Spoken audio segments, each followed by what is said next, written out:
नमस्कार। इन खबर में आपका स्वागत है। अगले साल की शुरुआत में 5 राज्यों में विधानसभा चुनाव है, जिसमें सबसे ज़्यादा जो गर्म है वो उत्तर प्रदेश, जहां से होकर के दिल्ली का रास्ता जाता है। बीजेपी और आरएसएस की 2 दौर की बैठकें हो चुकी है और पिछले 2 दिनों से बीजेपी और आरएसएस के शीर्ष नेता वहां पे बैठ करके मंथन कर रहे थे। इसी बीच एक तस्वीर आई कि deputy chief minister Keshav Prasad Maurya के घर जो पहुंचे संघ के जो बड़े नेता है, दूसरे नंबर के नेता हैं, वो हैं सर कार्यवाह दत्तात्रेय होसबोले और सह सर कार्यवाह जो हैं वो डॉक्टर कृष्ण गोपाल अपनी और टीम क्षेत्रीय और प्रांत प्रचारक के साथ वहां पहुंचे। और इधर से मुख्यमंत्री Yogi Adityanath, deputy chief minister Dinesh Sharma पहुंचे दूसरे deputy chief minister Keshav Prasad Maurya के घर। कहते ये हैं कि इसका प्लान एक दिन पहले ही बन गया था, जब योगी के घर पे बैठक हुई थी। उसमें ये हुआ था, केशव प्रसाद मौर्य से कहा गया था कि आपने 21 मई को अपने बेटे की शादी कर ली और जो है दावत भी नहीं दी। फिर वहीं पे प्लान बना कि कल का भोजन आपके यहाँ होगा, और उसी बहाने योगी वहाँ पे पहुँचे। अदरवाइज 5 कालिदास मार्ग योगी का पता है और 7 कालिदास मार्ग जो है मौर्य का पता है, लेकिन योगी 4.5 साल में कभी उनके घर नहीं गए। ये घर जाने का एक बहाना भी कहा जा रहा है, सब कुछ प्री प्लान था। उसके बाद वो तस्वीर सामने आई जिसमें कि उनके बेटे बहू के साथ और केशव प्रसाद मौर्य के साथ सारे नेता दिख रहे हैं। फिर अब ये पूछा जाने लगा कि आखिरकार इसका मतलब क्या है। तो इसका मतलब उससे जोड़ा गया कि केशव प्रसाद मौर्य ने बयान दिया था कि 2022 में कौन नेतृत्व करेगा, ये तो जो है केंद्रीय नेतृत्व तय करेगा। असम मॉडल का उन्होंने उदाहरण दिया था, जिसमें किसी को प्रोजेक्ट नहीं किया गया था सीएम के रूप में। अंदाज़ा लगा लिया गया कि केशव प्रसाद मौर्य जो है योगी को मानने को तैयार नहीं है। और उसी से मिलता जुलता बयान दूसरे मौर्य जो है स्वामी प्रसाद मौर्य, जो बीएसपी से आए हैं, उन्होंने भी दिया। अब इसके बाद सबसे बड़ा सवाल उभरा कि बीजेपी और आरएसएस के बड़े नेताओं की मीटिंग जो एक दौर की लखनऊ में पहले हुई थी 31 और मई और 1 जून को, और उसके बाद जो है दिल्ली में हुई थी, और सब कुछ ठीक करने की कोशिश की गई। इसके बावजूद क्या चीज़ें ठीक नहीं हो रही है। फिर जो है जब योगी के घर पे बैठक हुई तो ये प्लान बना और उसके बाद सब कुछ प्लान के मुताबिक किया गया। इसके बाद अब जो deputy chief minister Keshav Prasad Maurya, उनका बयान आया है कि हमने पूरा संकल्प पत्र जो था उसको पूरा किया है, जो बाकी रह गया चुनाव से पहले पूरा हो जाएगा, और जब ईवीएम खुलेगा तब पता चलेगा हम 300 से ज़्यादा सीटें जीतेंगे। अब दूसरा बयान जो है अरुण सिंह का आया है, जो यहाँ महासचिव हैं, राष्ट्रीय महासचिव हैं, उनका आया कि योगी के नेतृत्व में ही चुनाव होगा। उससे पहले राजनाथ सिंह ने भी बयान दिया था कि योगी के नेतृत्व में ही चुनाव होगा। तो एक बात क्लियर हो चुकी है कि योगी के नेतृत्व में चुनाव होगा। केशव प्रसाद मौर्य थोड़ा सा इसलिए आनाकानी कर रहे थे ताकि उनकी दावेदारी बनी रहे। स्वामी प्रसाद मौर्य तो कहीं दौड़ में है नहीं। दरअसल केशव प्रसाद मौर्य की गलती भी नहीं है, वो पिछले चुनाव में उनके प्रदेश अध्यक्ष थे, उनके नेतृत्व में चुनाव लड़ा गया था, लेकिन जब सीएम बनने की बारी आई थी तो बिना विधायक बने ही योगी जो है वहाँ पर जाकर के सीएम बन गए थे, क्योंकि आरएसएस का बर्दाश्त था, आशीर्वाद था।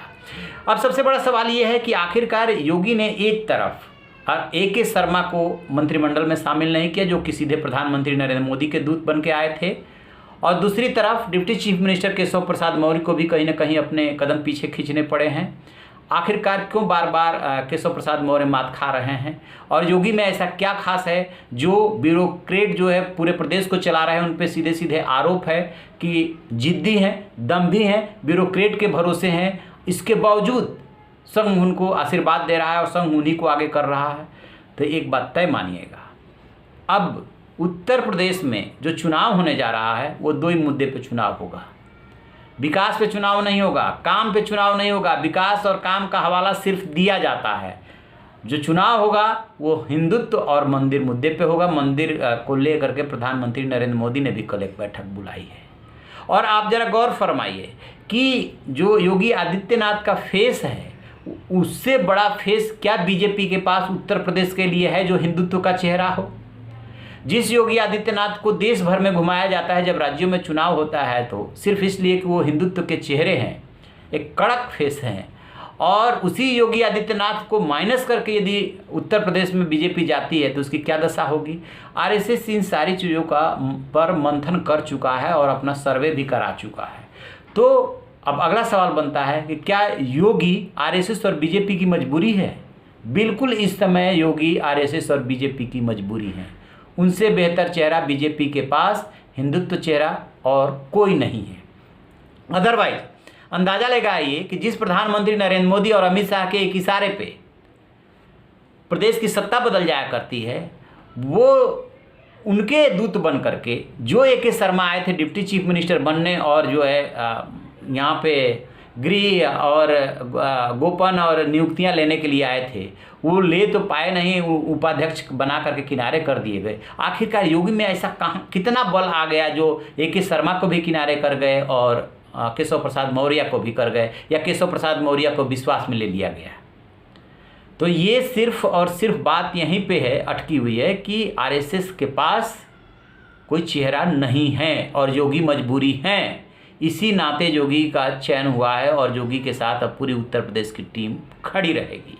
ऐसा नहीं है कि बहुत अच्छा काम हो गया है, प्रदेश में बहुत ज़्यादा विकास हो गया है और सब जगह बल्ले बल्ले हो रही है, ऐसा कुछ भी नहीं है। अब तो जब चुनाव में जाएंगे और जब परिस्थितियाँ, ज़मीनी परिस्थितियाँ देखेंगे तो आरएसएस के पास भी फीडबैक आया है कि बहुत अच्छी स्थिति नहीं है, लेकिन उसे सुधारने की कोशिश की जा रही है। तो मान के चलिए हिंदुत्व और मंदिर मुद्दे पे उत्तर प्रदेश में चुनाव होने वाला है और योगी आरएसएस व बीजेपी की मजबूरी है, रिजल्ट तय करेगा इसके बाद योगी का कद क्या होगा, क्योंकि योगी के समर्थक उन्हें भावी पीएम के रूप में भी देखते हैं। और आपने देखा होगा कि ज़्यादा कदाव इस तरह के अभियान भी चलते रहते हैं, लेकिन सब कुछ अगले चुनाव के जो भी आएगा फैसला उस पर निर्भर करेगा। तो आप रहिए बेखबर, देखते रहिए इन खबर। Thank you.